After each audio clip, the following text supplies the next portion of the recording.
Oke, kita langsung aja ke intinya ya. Buat kalian para kreator YouTube di Indonesia, dengerin baik-baik. Ada ancaman baru, ancaman yang nggak kelihatan, yang lagi mengintai channel kita semua. Dan ini serius, ancaman ini bisa dalam sekejap menghapus semua kerja keras yang udah kalian bangun bertahun-tahun. 12 juta. Coba deh bayangin angka itu.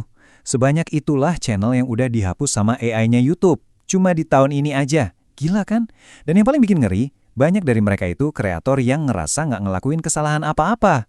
Jadi ini bukan lagi kemungkinan, ini udah kejadian nyata. Nih, ada cerita nyata. Bayangin, kalian punya 650.000 subscriber. Udah gede banget kan? Terus, suatu pagi bangun-bangun, channel kalian hilang. Lenyap begitu aja. Nggak ada peringatan, nggak ada email, nggak ada apa-apa. Pas coba banding, jawabannya datang cuma dalam 5 menit. Ditolak. 5 menit, mana sempat manusia baca email bandingnya kan? Ini nunjukin betapa cepat dan finalnya keputusan si AI ini. Nggak ada ampun. Oke, jadi apa sih sebenarnya yang terjadi? Kenapa bisa begini? Nah, buat kita nih, para kreator di Indonesia, penting banget buat ngerti kenapa ini semua bisa kejadian. Yuk kita bongkar bareng-bareng sistem AI YouTube yang kayaknya gampang banget nembak ini. Gini cara kerjanya. Tiap menit ada 500 jam video baru yang diupload ke YouTube. 500 jam. Nggak mungkin kan manusia ngecek satu-satu. Makanya AI jadi satpam di garda terdepan. Masalahnya, satpam ini galak banget. Diprogram buat jadi super agresif. Nah, ini dia masalah utamanya. AI ini tuh prinsipnya tembak dulu, tanya belakangan. Banyak banget loh channel yang salah hapus dan baru bisa balik setelah kasusnya viral di sosmed. Ini bukti kalau sistemnya nggak sempurna, bisa salah. Makanya buat kita semua, para YouTuber Indonesia, kuncinya cuma satu. Harus waspada, harus proaktif, jangan nunggu jadi korban dulu baru bertindak. Oke, pemicu pertama. Dan yang ini, tolong perhatiin baik-baik karena ini gede banget. Aturan baru soal konten AI. Kalau kalian mikir bisa bebas aja upload video hasil AI tanpa bilang-bilang, mending pikir ulang deh, zaman itu udah lewat. Aturan YouTube sekarang jelas banget. Kalian wajib ngasih tahu kalau video kalian itu mengandung misalnya deepfake yang ubah muka atau suara orang asli, atau cloning suara orang lain pakai AI, atau bikin adegan palsu yang kelihatannya nyata banget. Kalau kalian pakai salah satu dari ini dan nggak ngasih label di YouTube Studio, ya itu namanya cari gara-gara. Eits, tapi tenang, ada pengecualiannya kok. Kalian nggak perlu ngasih label kalau AI-nya cuma buat bantu nulis skrip, benerin warna video, atau bikin subtitle. Konten yang udah jelas fiksi, kayak animasi gitu, juga aman. Kuncinya gampang kok, coba tanya ke diri sendiri. Video gue ini bisa nipu penonton nggak ya? Bikin mereka mikir yang palsu itu beneran? Kalau jawabannya iya, ya udah, wajib dilaporin. Lanjut, pemicu nomor 2, hak cipta. Masalah lama ya, tapi senjatanya sekarang baru dan jauh lebih canggih. Sistem konten ID-nya YouTube itu udah berevolusi. Serius, ini serem banget. Bukan cuma lagu, sekarang sistemnya bisa ngenalin klip video beberapa detik aja. Bahkan, cuma efek suara doang yang kalian pakai tanpa izin. Dan ini nih, jalan tol menuju kiamatnya channel kalian. Aturan 3 strike-nya itu brutal banget.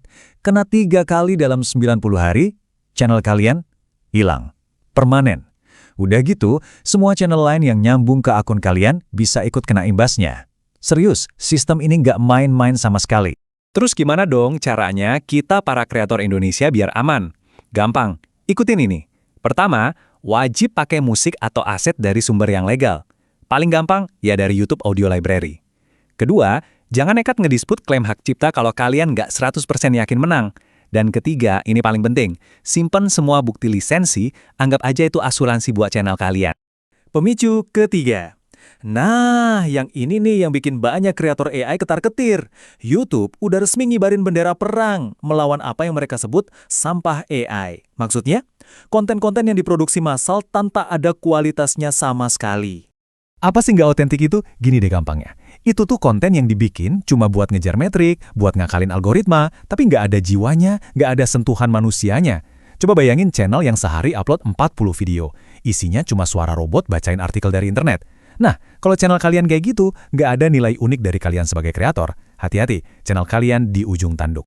Poinnya ada di sini nih. Pesan dari YouTube tuh jelas banget. AI itu cuma alat, bukan pengganti kreativitas kalian. Mau pakai AI buat riset? Boleh. Buat bantu nulis skrip? Silakan. Tapi hasil akhirnya harus tetap ada rasa kalian di situ.